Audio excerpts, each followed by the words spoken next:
G'day sunshines, welcome to Tarot with Tracey and a deep dive, a 6-card reading plus a couple of extras on some issue that's been arising for you today. This particular reading has been building in me for a couple of days. I'm so excited to finally find the space to actually bring it to you. And it starts with this. As we've hit 2023 and as we've taken the lessons of 2022 with us, we've begun to listen to the fish in the cup. There's some emotion or some feeling that's arising, some thoughts perhaps that you're beginning to tune into, some inner whisperings of the soul, being that fish in your Page of Cups. And it's not really clear, but you are giving it your full attention. You're actually taking the time to go, oh, something needs to be heard so that I can move and grow and become something different that's closer to what I want to be in 2023.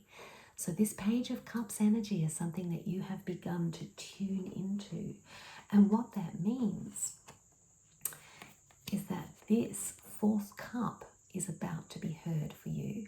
So there are 3 cups there that have had your full attention in your life. You've been doing a lot of attending to whatever it is that has been calling to you and needing your attention, but you've been a little stuck with it. Can you see his arms are crossed and his legs are crossed? So he's not fully engaged, even though he is fully focused. And the universe is offering something special. So this year, as we start this year, something special is being offered to you, but you're not looking, you're not seeing, you're not hearing. There's a 4th cup of a different way of experiencing and being in your life or doing things in your life.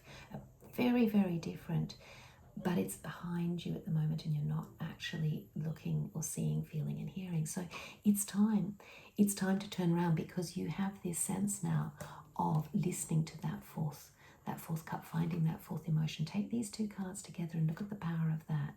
We're shifting from a space of not noticing that 4th cup to actually taking it in our hands and going, okay, what is it I need to hear? What is it I need to do differently? That's super, super exciting. So what is blocking this progress? What's blocking the progress of listening and taking that cup in hand and making it happen? What is it that's slowing us down? And it's this, interestingly, the Ace of Pentacles. So this is the block, right?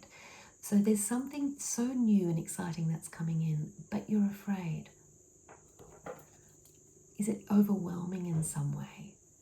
Like you're not quite ready to put out your hand and accept the gift of something quite different in your life. And what is that gift that's coming in that you're a bit like, oh, it's going to turn everything upside down? Or have I got the skills for it? Or like, what are these doubts that are making this gift an obstacle for you? What is it that's stopping you from grasping it? Is it fear from something that's happened in the past that's kind of rippling out into the present, and you're like, well, I know how that went last time, so I'm not going to do it again? Why is this a block for you right now? The newness of this offer.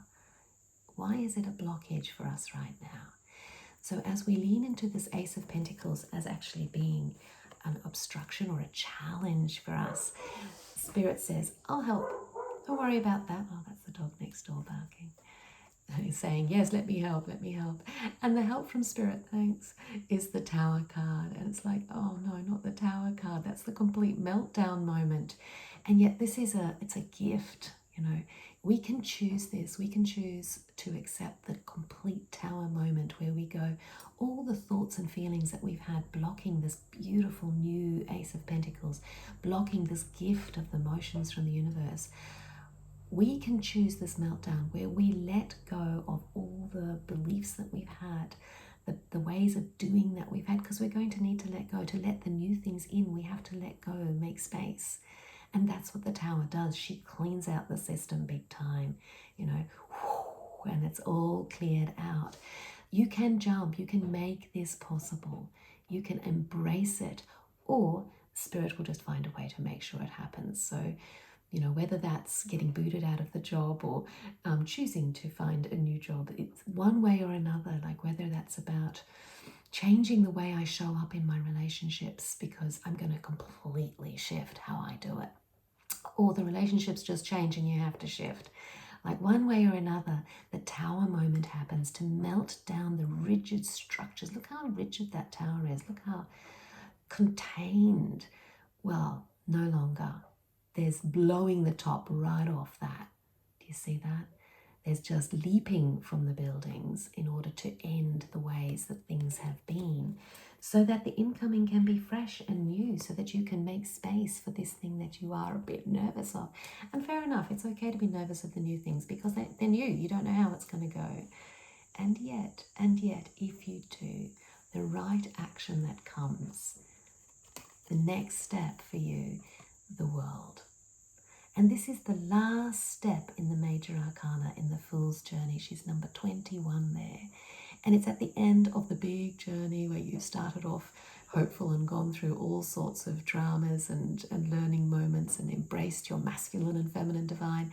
And at the end of the day, after you've accepted this new thing, the world emerges in you. You become your full, beautiful self in this moment. And then we start it all again, of course. But, for this moment, you enter the space of really feeling deeply, I am me. I am here for this. This is why I'm here. And she's a really balanced kind of feeling.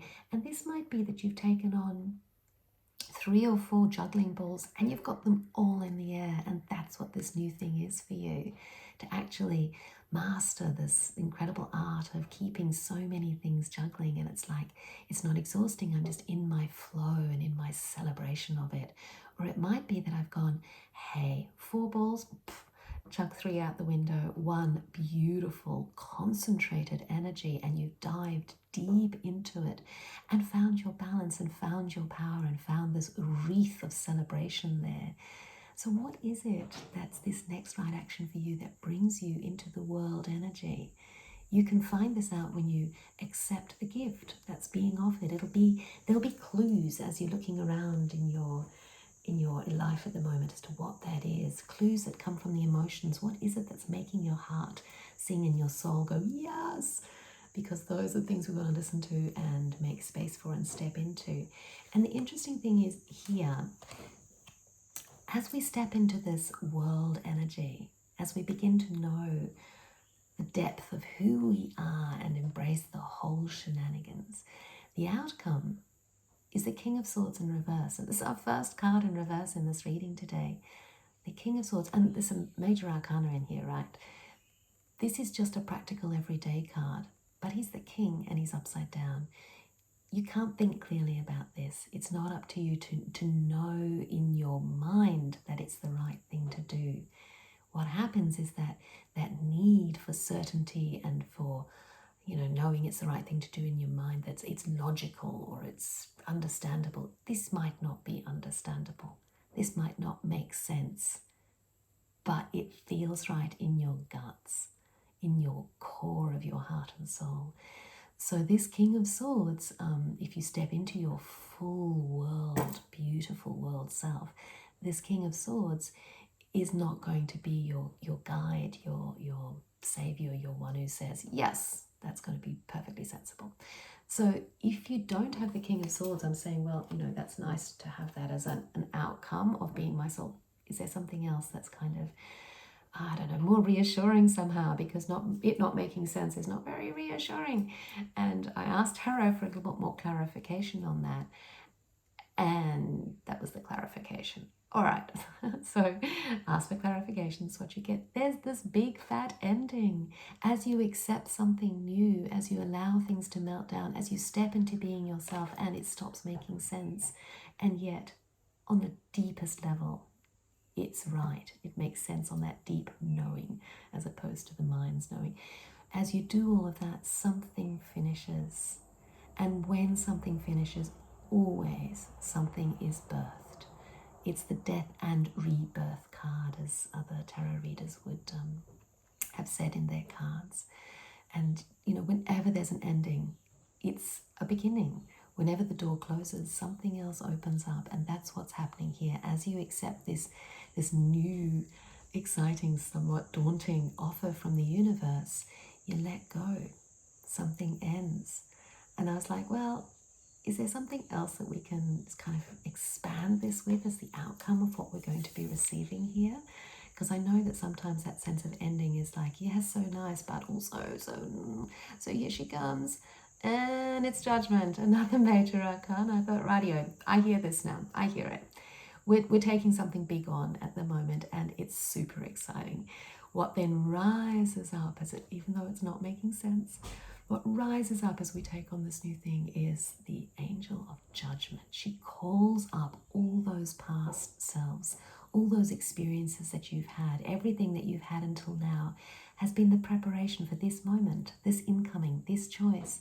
And as all these old selves and buried selves come back, as you retrieve them from the past, as you sing them up with this new action of yours and this new thing that you take on and take in and become, these old selves are finally released. There's a freedom that emerges where some of those bits that you've buried and kept sort of on ice, they're softened and thawed out and released. And they might be released to be bygones, like that they're now allowed their freedom to go.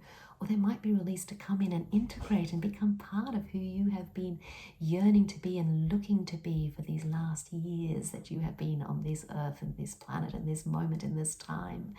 So, sweet soul, sing it up. Allow all these different aspects of you to rise up. Own the ones that you need. Let go the ones that you don't. And let this Ace of Pentacles begin to flourish for you.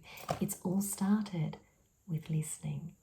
Listening to the little fish in the cup inside of you. Listening to the one who wants you to hear what it is that you need to do to become this wonderful radiant self.